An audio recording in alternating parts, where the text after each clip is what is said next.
एक चैप्टर है wonderful flying machine.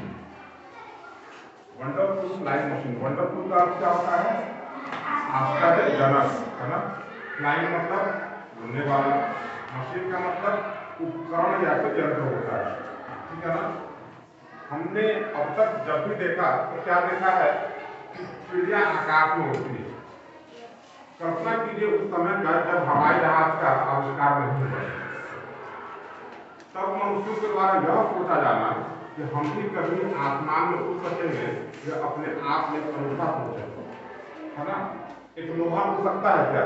नहीं उड़ सकता। कोई जो भी धातु जब वो उड़ने की क्षमता नहीं रखती है, उड़ने की क्षमता केवल पक्षियों में पाई जाती थी। लेकिन आविष्कार कुछ ऐसा हुआ आविष्कारों के द्वारा कि आज हम आसमान की ऊंचाइयों को छू रहे हैं, है ना, भारी भारी मशीनों के जरिए। देखिए इस पाठ में क्या है, डू यू नो का क्या आप जानते हैं? Have you ever seen an aeroplane? क्या आपने कभी एरोप्लेन को देखा है? देखा है आपने? देखा है। एरोप्लेन उड़ता है ना? एरोप्लेन उड़ता है या पानी में तैरता है? हवा में उड़ता है। बहुत बढ़िया। यदि आपने देखा है तब कहाँ देखा है? आसमान में देखा है आपने?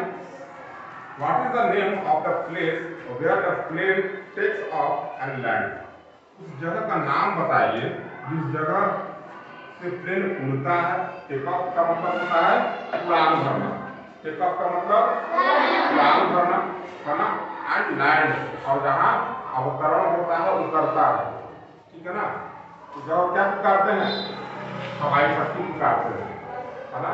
क्या पुकारते हैं? हवाई पट्टी, हवाई अड्डा।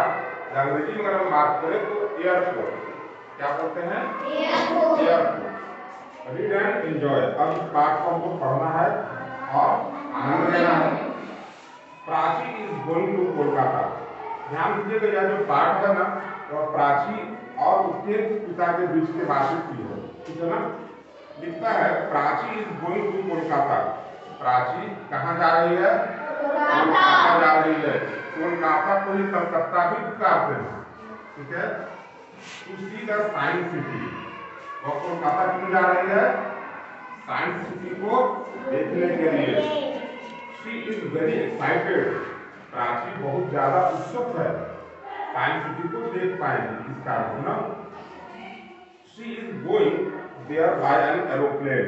प्राची कोलकाता वो साइंस सिटी को देखने जा रही है। किस चीज से जा रही है? एरोप्लेन से जा रही है ना। एरोप्लेन का अर्थ हवाई जहाज। गुड। हर फादर, उसके पिता, मलय। प्राची के पिता का क्या नाम है? Malay. Malay is with her in the aeroplane. Prachi के साथ में उसके पिता भी हैं जिनका नाम मलय है, और वह प्राची के साथ साथ उस यात्रा में शामिल है। वैसे भी छोटे बच्चों को अकेले कहीं जाना नहीं चाहिए, है ना। यहाँ तो हवाई जहाज पर सवारी करने की बात करें तो बेहतर हुआ कि प्राची अपने साथ अपने पिता को लेकर के गई थी। She asked her father with surprise, "Daddy, how is it possible to fly a heavy machine like this?" कह रही है कि वह बहुत हैरत में है, सरप्राइज है, ठीक है ना। अपने पिता से पूछती है। पिता को हम लोग फादर पुकारते हैं, पिता को डैडी भी पुकारते हैं, है ना। वो क्या कहती है? Daddy, how is it possible? यह संभव कैसे है to fly a heavy machine like this? यह कैसे संभव है ये भारी भरकम मशीन हवा में उड़ सके, है ना। अद्भुत बात है। Her father reply. तब प्राची के जो पिता है, उसके पिता कौन है? मलय, है ना। वह रिप्लाई करते हैं, जवाब देते हैं। रिप्लाई करने का मतलब क्या होता है? जवाब देना, प्रत्युत्तर देना, ठीक है। It is a long story. यह एक लंबी कहानी है, ठीक है। Scientist had a dream to fly. Scientist का मतलब क्या होता है? वैज्ञानिक। साइंस का मतलब विज्ञान और साइंटिस्ट का मतलब वैज्ञानिक। वैज्ञानिक, है ना, विज्ञान को जो जानता है ना उसको बोलते हैं वैज्ञानिक, ठीक है, जो विभिन्न आविष्कारों का जन्मदाता होता है। आज हम सब सफलता के जिस पायदान पर खड़े हैं ना, हम या हमारा देश, वह वैज्ञानिकों का देन है। उनकी खोज का यह चमत्कार है कि आज हमारे पास इतनी ज्यादा सुविधाएं हैं। अगर वैज्ञानिकों ने मेहनत नहीं किया होता तो आज रेलगाड़ी नहीं होती, हवाई जहाज नहीं होता, है ना, जो हमारे आपके घर में मोबाइल फोन है ना, वो भी नहीं होता। तो प्राचीन जो सभ्यता थी ना, उससे अगर आज हम इस आधुनिकतम सभ्यता तक पहुंचे हैं तो वह केवल और केवल वैज्ञानिकों का देन है, ठीक है। क्या कर रहा है, scientist had a dream to fly, जो वैज्ञानिक थे ना उनका एक स्वप्न था, सपना था कि हम उड़ सकें, ठीक है। But until 1900 they thought it was impossible, लेकिन सन 1900 यह एक ऐसा सपना था जो कभी भी संभव नहीं होगा, यह उनको प्रतीत हो रहा था। The first flying machine was built by two young men, पहला उड़ने वाला उपकरण जो यंत्र है ना वह दो व्यक्तियों के द्वारा बनाया गया। क्या नाम था उनका, किसी को नाम पता है? किसी को भी नहीं? चलो पढ़ लेते हैं ताकि अगली बार जब पूछा जाए यह नाम तो आप बता सकें, ठीक है ना। ऑरवेल एंड विल्बर राइट, दो भाई थे, ठीक है ना, ऑरवेल और Wilbur right in the USA, United states of America. USA का फुल फॉर्म क्या है? United states of America. बोलो सब लोग, यूनाइटेड स्टेट्स ऑफ अमेरिका, है ना। इट हैड 4 विंग्स, और उस समय इन दोनों भाइयों ने जो उड़ने वाला उपकरण बनाया था, उड़ने वाला एक मशीन बनाया था, उसके कितने पंखे थे, कितने दाने थे? 4। ध्यान सुनना चाहिए ना। It had 4 wings, कितने दाने थे उसके? 4। एंड ए सिंगल इंजन, और इकलौता एक ही इंजन उसमें लगा हुआ था। लेकिन अब सुरक्षा के दृष्टिकोण से जो भी हवाई जहाज हमारे आज की जिसमें उड़ रहा होता है ना, उसमें एक से अधिक इंजन होता है। यदि कभी ऐसा हो कि फ्लाई जब कर रहा हो कोई एरोप्लेन और कोई इंजन बिगड़ जाए, मशीन है बिगड़ सकता है, तो वैसी स्थिति में दूसरा जो उसका इंजन है ना वह साथ दे सके, ठीक है। क्योंकि मानव का जो जीवन होता है ना वह सबसे ज्यादा मूल्यवान होता है, ठीक है। तो चूंकि उस समय आविष्कार की बात थी, पहली दफा देखा जा रहा था कि हम उड़ा पाते हैं कि नहीं उड़ा पाते हैं भारी भरकम मशीन को, तो उस समय उन्होंने एक इंजन उसमें लगाया था, और कितने डाले थे? 4 डाले थे। मे आई हेल्प यू सर, तभी एक आवाज आता है। क्या पूछा गया? मे आई हेल्प यू सर, क्या मैं आपकी मदद कर सकती हूँ? आस्क्ड अ लेडी, जब किसने पूछा? एक महिला ने पूछा।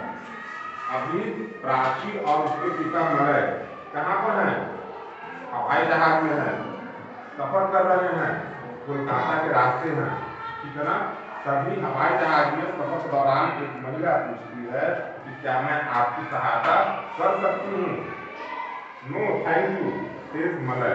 तब जो मलय हैं यानी कि प्राची के पिता, वे कहते नहीं शुक्रिया।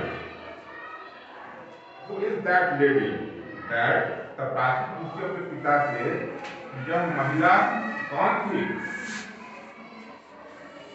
She is an air hostess. तब उसके डैड यानी कि मलय बताते हैं यह कौन है?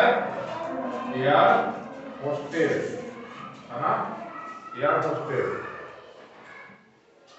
She is here to help the passenger. Air hostess यहाँ पर यानी कि हवाई जहाज में यात्रा के दौरान क्यों है? हमारी सहायता के लिए। एयर होस्टेस का काम होता है सहायता करे प्रत्येक यात्री का जो हवाई जहाज में उड़ रहा है, ठीक है ना। आसमान की परी कहते हैं एयर होस्टेस, ठीक है ना। एयर होस्टेस का हिंदी क्या होता है? आसमान की परी। सारी प्रत्येक सुविधा असुविधा का वह ध्यान रखती है। ठीक है, उन्हें बहुत अच्छी तरह से ट्रेन किया जाता है और वे एक से अधिक भाषाओं को जानने वाली होती है। ठीक है, यदि आप संस्कृत में बात करेंगे ना तो वे भी बिल्कुल दक्ष हैं, एबल हैं कि वो संस्कृत में आपकी सारे बात का जवाब दे सकते हैं। अगर आप इंग्लिश में बात करेंगे बहुत बढ़िया से बात करेंगे, अगर आप किसी और दूसरे भाषाओं में भी बात करेंगे तो उनका जवाब आपको बिल्कुल उसी भाषा में बहुत विनम्रता पूर्वक आदर पूर्वक उनसे प्राप्त होता है। ठीक है ना, यह उनके प्रशिक्षण का कमाल होता है। ठीक है, अब आगे बढ़ते हैं। Dad, how the first flying machine turned into a passenger plane। तब प्राचीन पूछी अपने पिता से कि आखिर पहला जो उड़ने वाला यंत्र था, ठीक है ना, वह पैसेंजर प्लेन के रूप में, यात्री विमान के रूप में कैसे बदला। अब उसके मन में जाने की उत्सुकता है। Prachi wants the story of the aeroplane to be continued। Prachi चाहती थी कि उसके पिता एरोप्लेन से जुड़ा हुआ जो कहानी वो बता रहे हैं उसको जारी रखें। ठीक है ना, वो सब कुछ जानना चाहती थी, इसके पीछे की सारी बातों को, कि एक भारी भरकम मशीन जो उड़ने वाला बनाया गया उससे आज तो हम बहुत सारे लोग एक साथ जुड़ पा रहे हैं, यह कैसे संभव हो पाया। तब मलक क्या करते हैं, Malak continues the story. Malak अपनी कहानी को जारी रखते हैं, आगे बताते हैं प्राची को। The jet engine was invented by the British engineer. Jet engine बहुत पावरफुल, बहुत शक्तिशाली इंजन होता है जो हवाई जहाजों में लगाया जाता है। ठीक है ना, उनका पावर इतना अधिक होता है कि उनके पास यदि कोई वस्तु चला जाएगा ना तो बड़ी तेजी से उस इंजन के भीतर को खींचा चला जाता है। ठीक है, यह बात हम तो इसलिए बता रहे हैं आपको ताकि आप समझ सकें कि उसमें पावर कितना है। ठीक है, तो the jet engine was invented by the British engineer. Jet engine का आविष्कार कौन किया था, ब्रिटिश इंजीनियर फ्रैंक वाइटल। क्या नाम था इंजीनियर का, फ्रैंक वाइटल। बोलो फ्रैंक वाइटल। यह एक ब्रिटिश इंजीनियर थे और इन्होंने सन 1920 में जेट इंजन का आविष्कार किया था। The first passenger jet was introduced to the world as the airliner. क्या कह रहा है, द फर्स्ट पैसेंजर जेट, पहला यात्री विमान, इंट्रोड्यूस टू द वर्ल्ड, जो संसार जिससे परिचय कर पाया, ठीक है ना, वह क्या था, एयरलाइनर। ठीक है, Nowadays, आजकल, आज के दिनों में the biggest airliner in the world is the A380। आज के युग का जो सबसे ज्यादा क्षमता वाला, क्षमता मतलब किसकी क्षमता, यात्रियों को बैठने की क्षमता और उनके साथ उड़ान भर पाने की क्षमता। ठीक है ना, जिस जहाज में है उसका नाम क्या है, A380। A380 जो विमान है उसके बारे में क्या कह रहा है, which can carry more than 800 passenger. इसकी क्षमता है कि यह एक साथ में 800 से ज्यादा यात्रियों को लेकर के उड़ान भर सकता है, जबकि यह एक बहुत बड़ी संख्या है ना। तो एक तो विमान का अपना वजन, ऊपर से 800 व्यक्ति। दूसरी बात है कि 800 व्यक्तियों के पास कुछ ना कुछ सामान तो होगा ना, जिसको हम लगेज कहते हैं। कितना वजन बढ़ गया, फिर भी उन सारे वस्तुओं को लेकर के उठाने की क्षमता रखता है। क्या नाम है विमान का, A380। याद रखना है ना, यह एक अच्छा जीके का क्वेश्चन है, A380। अटेंशन प्लीज, तभी क्या सुनाई पड़ता है, attention please, a voice thrilled everyone. Attention please एक हमको सुनाई पड़ती है और यह सारे के सारे लोगों को जो वहाँ उपस्थित थे उन सबों को रोमांचित कर देती है, आनंद से भर देती है। The plane is going to land in the airport. यह जो प्लेन है ना, अब वो लैंड करने वाली है किस जगह पर, एयरपोर्ट पर। ठीक है, एयरपोर्ट यानी कि हवाई अड्डा। ठीक है, तो please tie your seat belt. जब पर भी एरोप्लेन लैंड करने वाला होता है ना, लैंड करने का मतलब क्या होता है मैंने, उतरने वाला। जब कोई भी हवाई जहाज उतरने वाला होता है ना, तो जो पायलट होते हैं वे आपको माइक पर अनाउंस कर देते हैं चलती हवाई जहाज में, उड़ते हवाई जहाज में ही, कि अपने सीट की पेटियों को बांध दीजिए। सीट की पेटी का मतलब क्या होता है, बेल्ट होता है कमर के पास, उसको बांध देना होता है। ठीक है। प्राची आस्क्ड हर फादर, तब प्राची अपने पिता से पूछती है, dad who is flying the plane, पिताजी यह बताइए कि इस प्लेन को, इस हवाई जहाज को कौन उड़ा रहा है। डैड, तब उसके डैड कहते हैं, there are two person in the cockpit, उसके डैड बताते हैं यानी कि मलय कि कॉकपिट में दो व्यक्ति हैं। कॉकपिट क्या होता है, हवाई जहाज का वैसा कमरा जहां पर पायलट, ठीक है ना, चालक दल होता है और पूरे विमान को कंट्रोल कर रहा होता है, उड़ा रहा होता है, तो बोलते हैं कॉकपिट। क्या बोलते हैं, कॉकपिट। ठीक है ना। तो कॉकपिट में कितने पर्सन हैं, वहां पर दो person, one of the pilot and the other is the को पायलट, जिसमें एक पायलट है, चालक है, और दूसरा को पायलट है, सह चालक है। आफ्टर लैंडिंग, जब विमान उतर गया, ठीक है ना, दे गो टू अ होटल, वे लोग कहाँ जाते हैं, एक होटल में जाते हैं। Tomorrow Prachi will visit the science city, और आने वाले दिन यानी कि अगले दिन प्राची को कहाँ जाना है, साइंस सिटी में जाना है, क्योंकि वो कोलकाता किस लिए आई थी, साइंस सिटी देखने के लिए, घूमने के लिए आई थी। ठीक है ना। यह पार्ट समाप्त हो गया। इस पार्ट में कुछ कठिन शब्द दिए गए हैं नो न्यू वर्ड्स के रूप में, travel, introduce, scientist, award, invented, successful.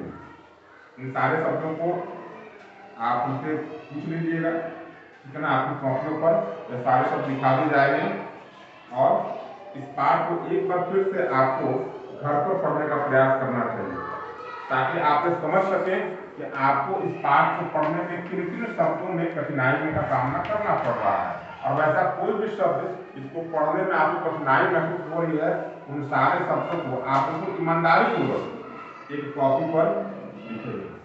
ठीक है ना। अगले दिन आप और हम मिलकर के हम उसके बारे में डिस्कशन करेंगे।